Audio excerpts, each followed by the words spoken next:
Before we get started, make sure you subscribe to Evergreen Garden and share this guide with another gardener who loves reliable, long-lasting plants. Today we're diving straight into one of the most misunderstood yet rewarding houseplants you can grow. The Christmas cactus. This isn't a fragile holiday decoration. When cared for properly, a Christmas cactus can live for decades, bloom every year, and even be passed down through generations. Let's get right into how to grow it correctly from day one. Understanding what a Christmas cactus really needs sets you up for success.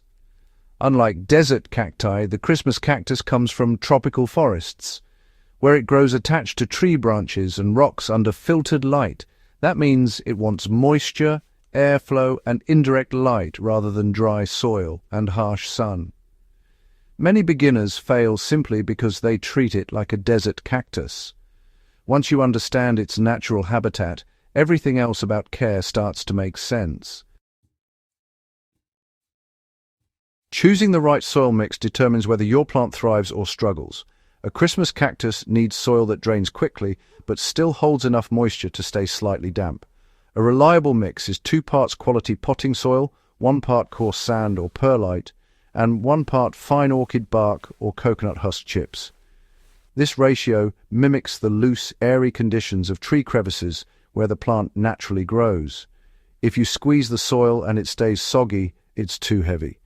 If water runs straight through with no retention, it's too light. The goal is balance. Proper pot selection prevents root problems before they start.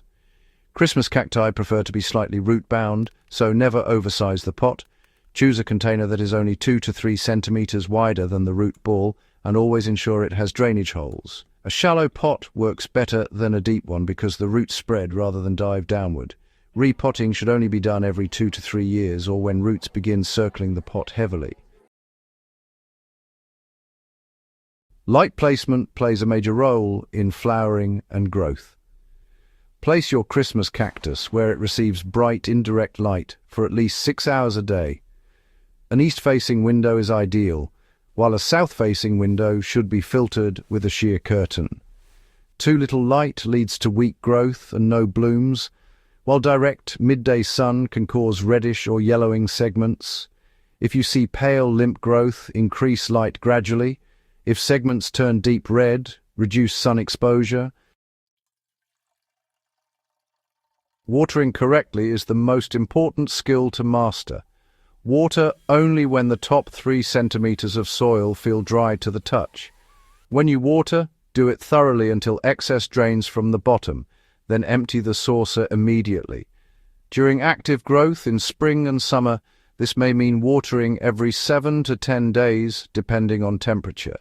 In cooler months, watering may drop to every 2 to 3 weeks.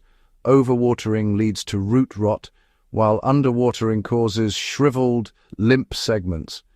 A healthy plant feels firm and plump. Feeding the plant properly encourages long-term health and blooms. From early spring through late summer, feed your Christmas cactus once a month using a balanced fertilizer diluted to half strength, such as a 10-10-10 or 20-20-20 formula. Mix 1 teaspoon of liquid fertilizer into 4 liters of water. Stop feeding completely by early fall. Excess fertilizer late in the year pushes leaf growth at the expense of flower buds. Temperature and humidity, directly influence blooming success. Christmas cacti, well, they bloom best when nights are cooler. The ideal temperatures are between 15 to 20 degrees Celsius at night and no higher than 24 degrees during the day. It's best to avoid placing the plant near heaters, fireplaces, or air conditioners. Moderate humidity really helps, especially in dry indoor environments. Placing the pot on a tray filled with pebbles and water, just making sure the pot doesn't sit directly in the water, creates a more favorable microclimate. To initiate flower buds, the plant needs about 6 to 8 weeks of cooler temperatures and longer nights. Starting in early autumn, reduce watering slightly and ensure the plant receives at least 12 to 14 hours of darkness each night. This can be achieved naturally or by moving the plant to a darker room in the evening. Once buds appear, return to normal care and do not move the plant, as sudden changes can cause bud drop. Pruning and propagation keep the plant compact and productive. After flowering ends, gently twist off 1 or 2 segments from the ends of stems to encourage branching. These cuttings can be rooted easily by letting them dry for 2 days, then planting them into slightly moist soil. Within 3 to 4 weeks, roots will form. This is one of the easiest plants to propagate and a great way to expand your collection or share with fellow gardeners. Common problems are almost always care-related and easily fixed.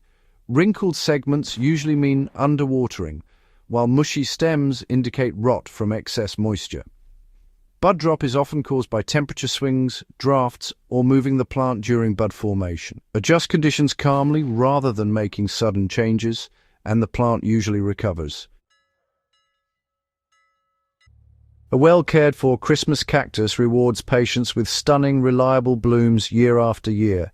It is a plant that teaches balance, consistency, and respect for natural rhythms. If you found this guide helpful, subscribe to Evergreen Garden for more no-nonsense gardening advice. Share this video with another serious gardener, and keep growing smarter, not harder.